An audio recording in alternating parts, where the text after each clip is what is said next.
Welcome back, children. So today we'll discuss about the square numbers. Okay. For example, how did you decide whether the given number is even or odd?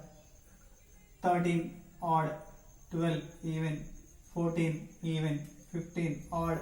So by the last digit we can say whether it is a even number or odd number. So even numbers always ends with 0, 2, 4, 6 or 8. Okay. And these are always divisible by 2. Exactly, they will exactly divisible by 2. That means they gives the remainder as a 0. Okay, so my question is, if 13 is an odd number, then what about the square of 13? So square of 13 I know is 169. So here also every time we are using to identify the last digit, and based on last digit we will decide whether it is even or odd. Am I right? So whatever, for example, last digit is 9, still it is odd. If I add 2, still odd. 3 odd number, 4 odd number. So that means whatever number comes for here, so that doesn't make any difference. Yes, I'm right. So always we'll concentrate on last digit, even if you talk about square also. If I talk about the square number and I want to know what is the result, whether it is even or odd, so that also I can say very clear, the last digit is 9, 9 9s are 81. That means in the answer, the last digit, unit digit of answer is 1. So that represents odd number.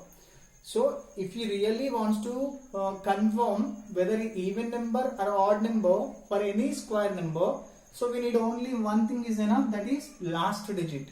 If you take last digit and multiply itself, whatever the unit digit for the answer, based on unit digit we can confirm it. Okay, we'll see.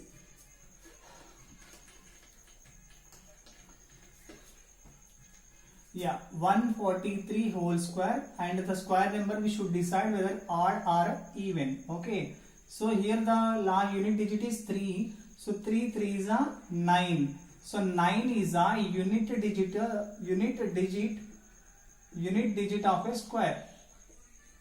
So 9, is there 9 in these numbers? No. So it is a odd number, it's not a even. Okay, got it. So 112 given number is even. Okay, so last digit is 2. So 2 into 2 4. So 4 also belongs to even. So if 112 is even, then the square of 112, the answer is also a even number, because the unit digit of the square is 4. Okay, and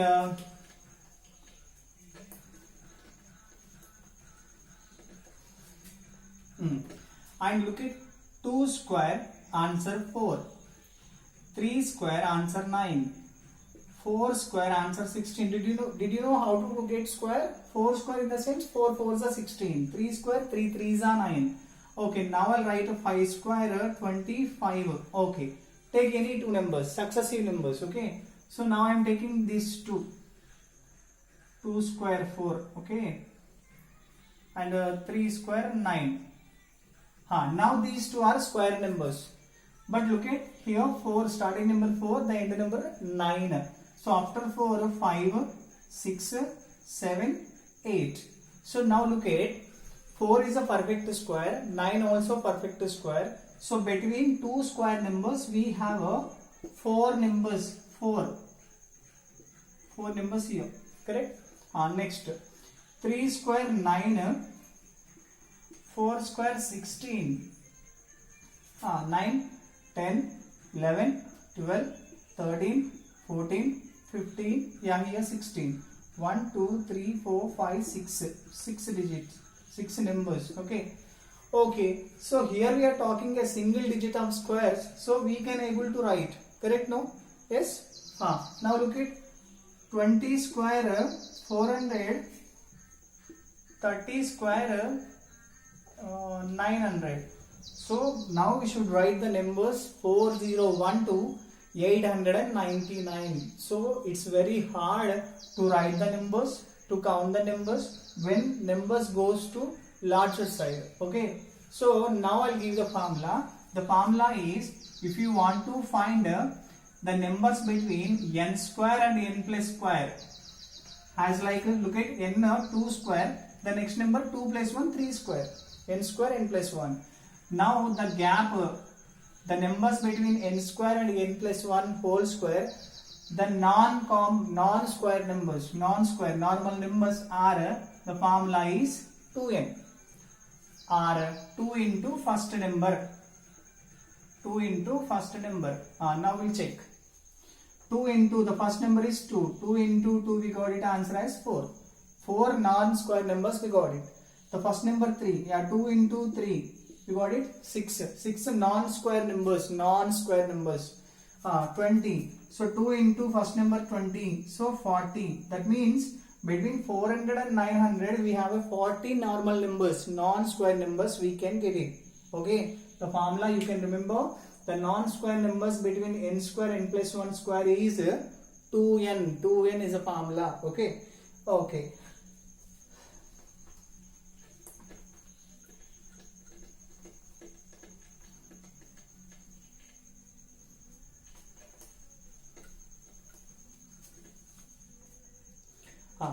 Now write odd numbers. 1, 3, 5, 7, 9, 11, 13, 15, 17, 19, 21, 23, 25.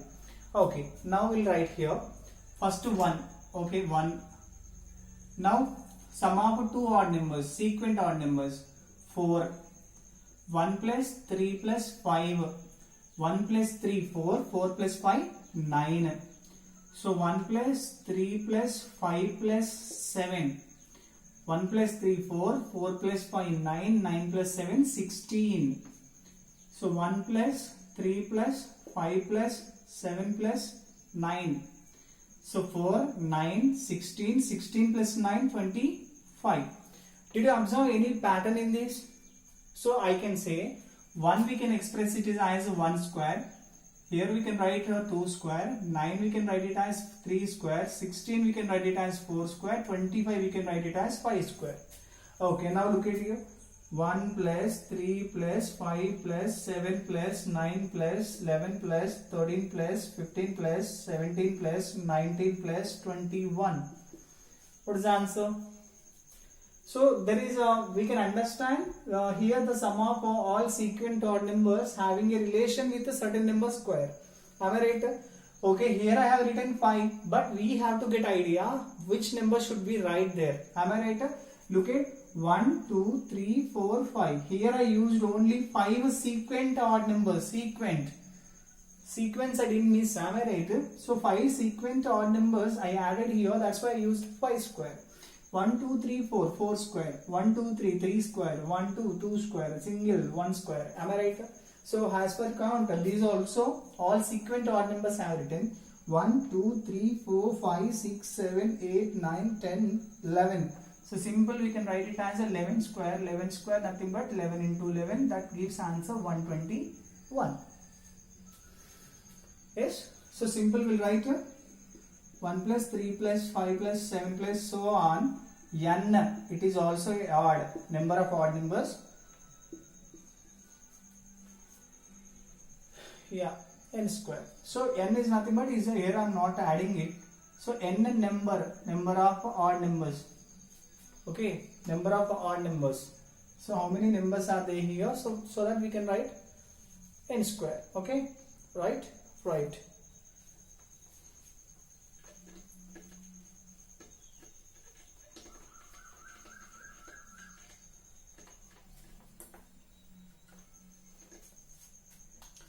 Let's know about prime numbers first of all. What is prime number? Actually, prime number is a number which have only two factors. It's a number with only two factors. Factor in the sense the number must divide exactly. That means if you divide with a number, the remainder must be 0. But what are the two factors? One is common and one more itself. Actually, one is universal factor because every number is divisible by 1. 1 divides every number. Okay. Now I'll write the numbers 1, 2, 3, 4, 5, 6, 7, 8, 9, 10. Let's recall the divisibility rules of 2 also. 2 divides the numbers last digit. If the last digit is 0, 2, 4, 6, 8. If there is any one of the digit in the last, so that number can be divisible by 2. So 3 divisibility rule is sum of the digits. That means if you add up all digits in a number, whatever the sum will come, if the sum divides by 3, the number also divides by 3. 5. Either last digit is 0 or 5. So these are the simple things to check the factors first of all. 11, 12, 13, 14, 15, 16, 17, 18, 19, 20. Yeah. So now I'll write one more 10 numbers. 23, 24, 25, 26, 27, 28, 29, 30. Now check. Take 2. 1 is not a prime number, not composite number. Let leave 1. Chodo. Leave. Okay. Actually 2 is a prime number because there are 2 divisible by 2 by 1. So 3 also. Now look at 4. 4 is divisible by 2. That means it has factors. What are they? 1. It is divisible by 1. It is divisible by 2. I said it is also divisible by itself. 4. What happened here? 2. 2 is divisible by 1 and itself. Itself means 2. Correct? 3. 3 divisible by 1. 3 divisible by 3. That's it. No other factors. Correct? No? Look at here factors are only 2. Yeah? So it is a prime number. Here factors are only 2. So it is also prime number. Okay? 1, 2, 3. Here factors are 3. It's not a prime number. Look at 5. 1 and 5. So it is also a prime number. So which numbers I am circling here? So those are primes and rest of the numbers are composite other than primes. 6 divisible by 3. So not a prime. 7 is a prime number. 2 4s are 8, not prime. 3 3s are 9, not prime. 2 5s are 10. 10 2s are 10 3s are. And look at last digit 2, that is divisible by 2. So it's not prime. Last digit 4, it is divisible by 2. It's not a prime. Last digit 6, it is also divisible by 2. Divisible by 2. Correct? Next. 11 is a prime number. 13 is a prime number. 15. Any table in 15? 5 3 is a 15. 3 5 is a 15. So it's composite. 17. Yeah, it's a prime number. 19. It is also prime number. What about 21? 3 7 is a 21. 23. It's a prime number. 25. 5 5 is a 25. 27. 3 9 is a 27. 29 is a prime number. So these are the prime numbers I identified. You can write the numbers up to 50 and try to identify what are the prime numbers comes from 31 to 50. Okay, just to try yourself better. Why did I need these prime numbers? Because in coming lessons we'll use a prime factorization method. Prime factorization. That means there we'll use only prime numbers. So if you want to really use prime numbers, at least you should have an idea about the prime numbers. Am I right? Yes? Correct? Okay.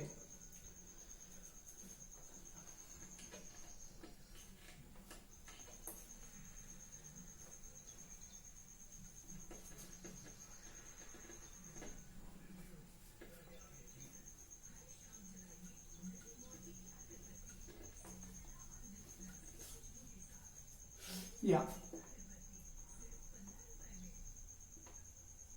Pythagorean triplets. What is Pythagorean triplets?